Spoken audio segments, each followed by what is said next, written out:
The rice cakes are gone. The money from the market sits in Tien's pocket. Small bills worn soft from being passed between hands. It's not much, maybe enough to buy rice for 2 weeks. Maybe enough to fix the broken fence. Not enough to redeem a bank passbook. But that's not what she's thinking about as they ride home. She's thinking about the way Jack squeezed her hand at the stoplight. The way his shoulders sat a little straighter after they sold the last bag. That afternoon, she counts the money on the kitchen table. Jack watches from the doorway. How much, he asks. About 200,000 dong. He nods, doesn't say what they're both thinking, that it's good money for rice cakes, but it won't solve anything. Tien folds the bills, tucks them into the drawer where they keep important things. Then she looks at him. Jack? Yes? The 15th is in 3 days. His face goes still, like a door closing. I know, he says. When you're ready to talk about it, I'm here. He doesn't answer, just stands there, holding the door frame like it's the only thing keeping him upright. Here's what Tien understands. You can't force someone to open a door they're not ready to open. All you can do is sit outside and wait, and hope they remember you're there. That night, Jack doesn't sleep. She feels him turn over, sit up, lie back down. At 3 a.m., she hears him get up and go outside. She doesn't follow. Not yet. But at 4 a.m., when he still hasn't come back, she puts on her sandals and goes looking. She finds him sitting on the porch steps. The air is cool. The stars are out. He's staring at nothing. She sits down beside him, close enough that their shoulders touch. Doesn't say anything. They sit like that for a long time, just breathing, listening to the frogs and the night birds and the wind in the trees. Finally, Jack speaks. I borrowed money from my mother. Tien's chest tightens, but she doesn't interrupt. 6 months ago, before the harvest failed, I thought I could pay it back easy. But then the rain didn't come, and the pomelos rotted, and everything I planted died. His voice is flat, like he's reading from a script. She put it in a bank passbook, said to redeem it on the 15th. That's when the term ends. If I don't redeem it, the interest goes away. And she needs that money, Tien. She needs it. How much? 5 million dong. Tien does the math in her head. The rice cakes made 200,000. Even if she sold rice cakes every day for a month, she wouldn't make 5 million. I've been trying to figure it out, Jack says. I picked up extra work. I sold everything I could sell, but I'm still short. I'm still so far short. He turns to look at her, and in the starlight, she can see his face clearly. The exhaustion, the shame, the fear. I don't know what to do. That's when Tien takes his hand, holds it tight. We'll figure it out, she says. How? I don't know yet, but we will. Tien, you're not doing this alone anymore. You hear me? Whatever happens on the 15th, we face it together. Something in his face breaks. And for the first time since she's known him, Jack starts to cry. Not loud, not dramatic, just quiet tears running down his face while he sits there, holding her hand like it's the only solid thing in the world. She doesn't tell him it's going to be okay. She doesn't promise things she can't deliver. She just sits with him, holds his hand, lets him feel what he's been holding back for months. When the sun comes up, they're still sitting there. What if I can't pay it back? Jack whispers. Then we talk to your mother. We explain. We ask for more time. She'll be so disappointed. Maybe, but she's your mother. She loves you. And disappointing her is better than carrying this alone until it kills you. He looks at her, really looks at her, really looks at her, and she sees the moment he starts to believe it. That maybe, just maybe, he doesn't have to fix this by himself. Okay, he says. Okay. We'll talk to her. Together. Tien squeezes his hand. When? Today. Before I lose my nerve? They go inside, make tea, eat leftover rice, and with every small action, Tien watches Jack get a little bit steadier, a little bit less like he's drowning. At 9 a.m., they get on the motorbike. Jack drives slower than usual. His hands are tight on the handlebars. She's going to ask why I didn't tell her sooner. He says, then you tell her the truth. You were scared. That sounds so weak. It sounds human. They pull up to his mother's house. It's small, neat, flowers in pots by the door. Jack's mother comes out when she hears the motorbike. Jack, Tuz Tien, what a nice surprise. She's smiling, warm, and Tuz Tien sees Jack's face twist with guilt. Hi Mum, can we talk? Of course. Come in, come in. They sit in the living room. Jack's mother makes tea, sets out rice cakes, the ones Tuz Tien brought her yesterday. These are wonderful, she says to Tuz Tien. You're so talented. Thank you. Jack's mother sits down, looks at Jack, and her smile fades. What's wrong? Jack takes a breath. His hands are shaking again. Tuz Tien reaches over and takes one of them. Mum, I need to talk to you about the passbook. Jack's mother sets down her teacup. Her face doesn't change, but her eyes sharpen. She knows. Of course she knows. Mothers always know. Go on, she says quietly. I can't redeem it on the 15th. The words hang in the air. Heavy. Final. How much are you short? Jack swallows. Almost all of it. I have maybe 800,000 dong. I need 5 million. His mother is quiet for a long moment. Then she says, why didn't you tell me sooner? I thought I could fix it. I thought if I worked harder, picked up more jobs, sold more crops. His voice cracks. I thought I could fix it alone. Oh, Jack. She stands up, walks over to him, and instead of anger, instead of disappointment, she pulls him into a hug.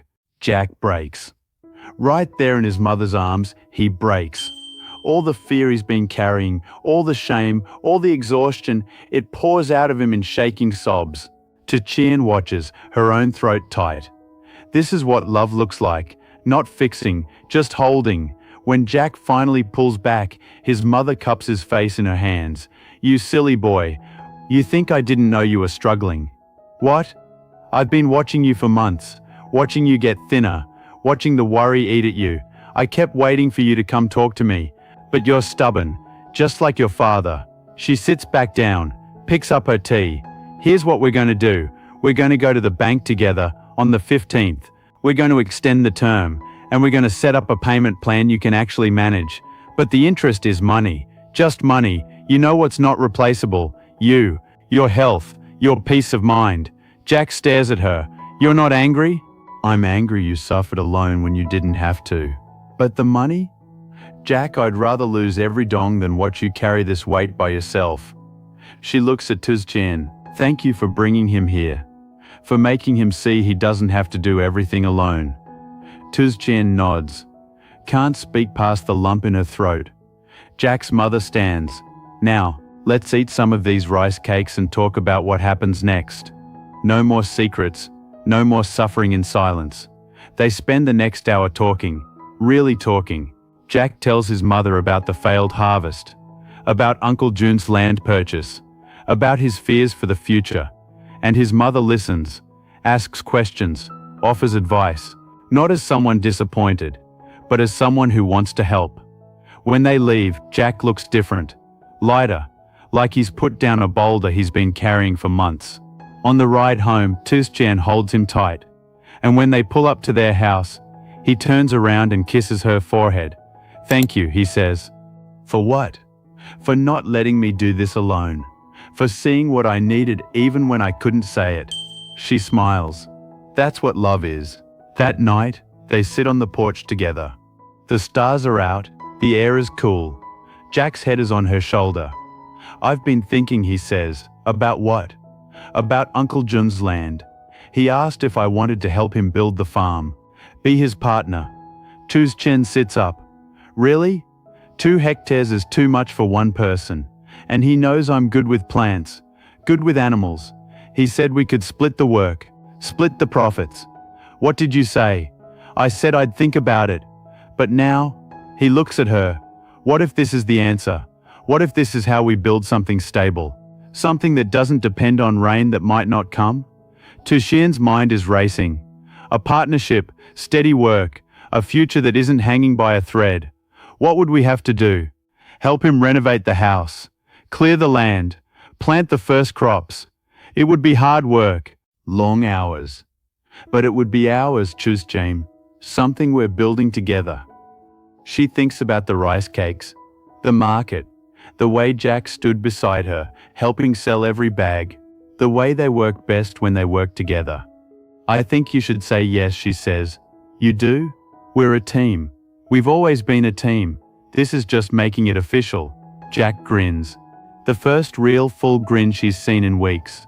Okay, I'll tell him tomorrow. They sit in comfortable silence, and Tien thinks about how far they've come in just 2 days. From Jack suffering alone to this, a plan, a partnership, a future. The 15th is still coming, the bank is still waiting, but now it doesn't feel like a wall, it feels like a hurdle, something they can clear together. To Tien? Yes? I love you.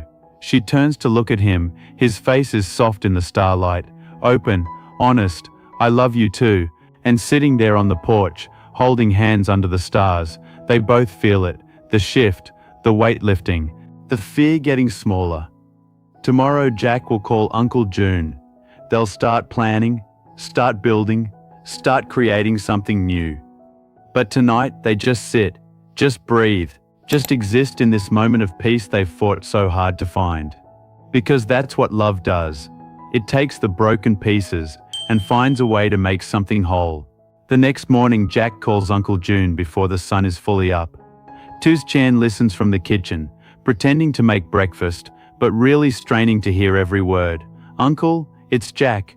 About your offer, I want to say yes. She can't hear Uncle June's response, but she can see Jack's face. The way it lights up, the way his shoulders straighten. Yes, I'm sure. When can we start? They talk for 20 minutes, plans spilling out like water. Jack scribbles notes on a piece of paper, timelines, tasks, ideas. When he hangs up, he's practically vibrating with energy. He wants us to come see the land today, start planning the layout, figure out what to plant first. Today? Is that okay? I know it's sudden, Jack. She takes his hands. This is good, this is really good. They eat quickly, rice and yesterday's vegetables. Then they're on the motorbike again, heading to Uncle Jung's new land. The ride takes 40 minutes. The land is far from town, tucked into the hills where the air is cooler and the soil is rich. When they arrive, Uncle Jung is already there, walking the property with a notebook. Jack, Tien. He waves them over. Come see what I'm thinking.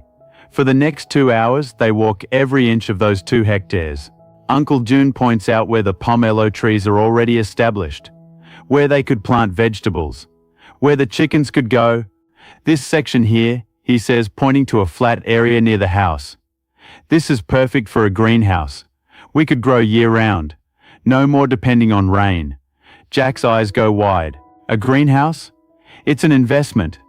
But think about it. We could grow specialty crops, sell to restaurants, make real money.